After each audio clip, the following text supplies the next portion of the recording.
कधी कधी काही गोष्टी ना उगाचच आपल्याला कारण नसताना आठवत राहतात. मला आठवतंय, माझं शिक्षण चालू असताना बिपाशाचा राज नावाचा सिनेमा आला होता. आम्ही सगळ्यांनी मिळून तो पाहायचा असं ठरवलं. एके दिवशी दुपारी सगळ्याजणी तयार होऊन राहुलला गेलो. भरपूर गर्दी होती. पाहिलं तर सिनेमा हाऊसफुल. आमचा सगळ्यांचा हिरमोडच झाला. इतक्यात गर्दीतून ब्लॅकवाल्याचा आवाज आला. साहजिकच होतं ते, कारण एवढा मोठा घोळका होता आमच्या मुलींचा. आम्ही त्याला विचारलं. तो म्हणाला तिप्पट पैसे द्यावे लागतील. थोडंसं हिरमुसलत झालं. किती तयार होऊन आलो होतो आम्ही सगळ्याजणी.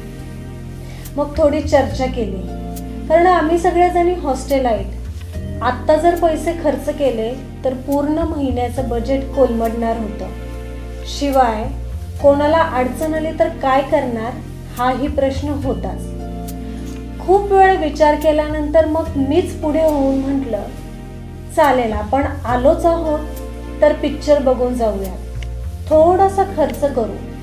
कोणाला काही अडचण आली तर एकमेकींना मदत करूया आणि महिन्याचं बजेट सांभाळून घेऊया. असं म्हणून आम्ही तिकीटं विकत घेतली खरी, पण घेतल्यानंतर सगळ्याजणी मलाच म्हणायला लागल्या, पिक्चर चांगला निघाला नाही तर तुझं काही खरं नाही. पिक्चर बघितल्यानंतर मात्र पैसे गेल्याचं दुःख वाटलं नाही. पुढे कित्येक दिवस एकीला दोघी असल्याशिवाय हॉस्टेलच्या कॉरिडॉरमध्ये पण जात नव्हतो. हा भाग निराळाच.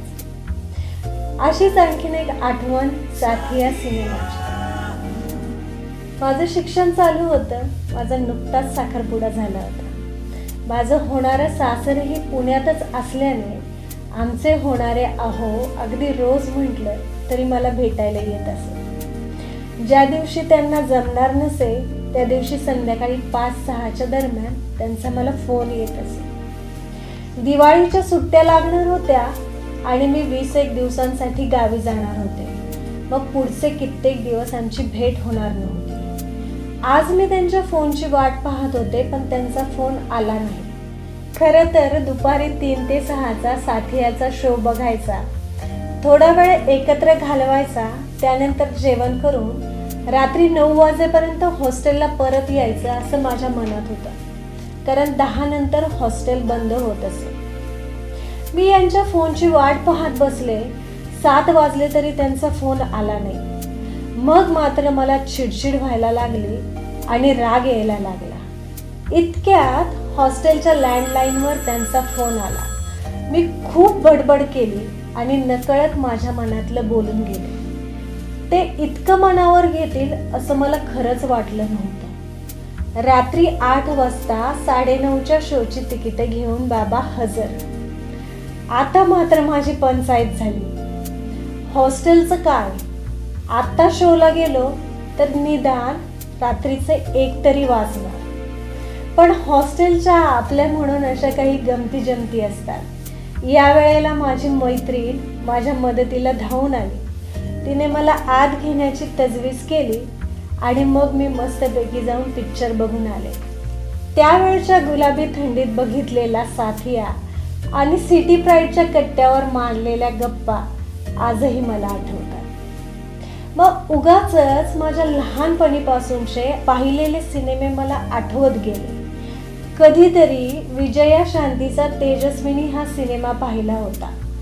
पोलीस इन्स्पेक्टरच्या दमदार वेशातली ती तेजस्विनी पाहिल्यानंतर पुढचे कित्येक दिवस मलाही पोलीस ऑफिसरच व्हायचं होतं. नुकतंच कुमारवयामध्ये आल्यानंतर दिल तो पागल है, कुछ कुछ होता है, दिलवाले दुल्हनिया ले जाएंगे यासारखे रोमॅन्टिक सिनेमे पाहिले की असाच कोणीतरी राज आणि राहुल आपल्या आयुष्यात यावा असं भारी वाटायचं.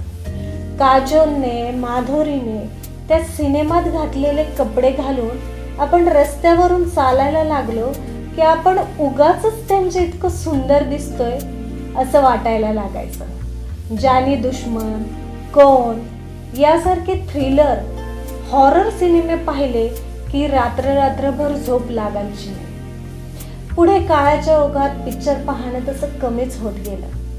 मध्येच कधीतरी कंगनाचा क्वीन पाहिला तेव्हा असं वाटलं की येस, आपल्याला सुद्धा इतकं कॉन्फिडंट होता आलं पाहिजे. जेव्हा प्रियंकाचा फॅशन पाहिला तेव्हा असं वाटलं की प्रसिद्धीच्या शिखरावरनं खाली पडलं तरी सुद्धा पुन्हा नव्याने उभं राहता आलं पाहिजे.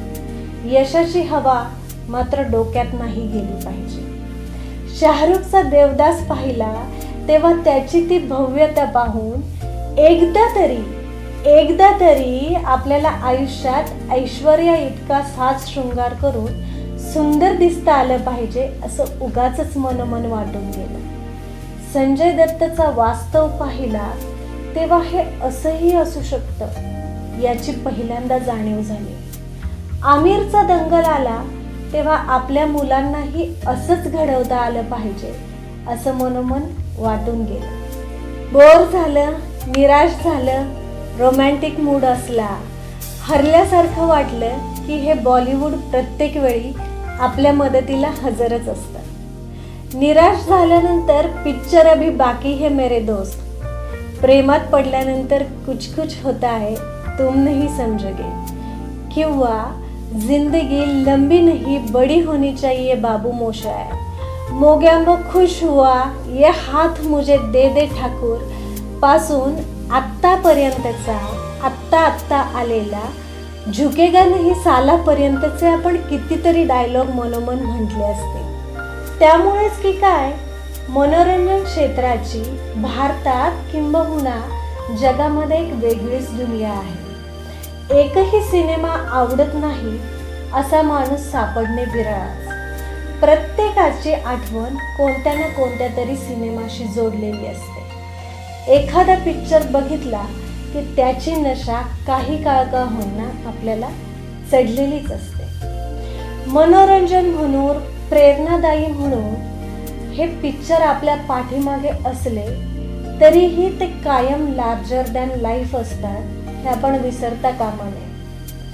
आपल्या आयुष्याच्या सिनेमामध्ये मात्र थ्रिलर, हॉरर, कॉमेडी यासारखे सगळे जॉनर आपल्याला एकाच वेळी फेस करावे लागतात, कोणत्याही रिटेकशिवाय. ही गोष्ट आपण नेहमी लक्षात ठेवली पाहिजे.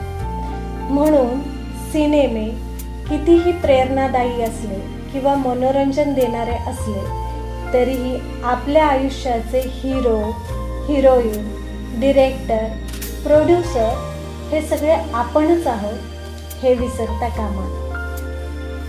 मग कशी वाटली फिल्मी दुनियेची सफर? तुम्हालाही आठवले असतील तुमच्या आवडीचे सिनेमे आणि त्यांच्यासोबत जोडलेल्या तुमच्या गोड नाजूक आठवणी. नक्की आमच्यासोबत कमेंटमध्ये शेअर करा.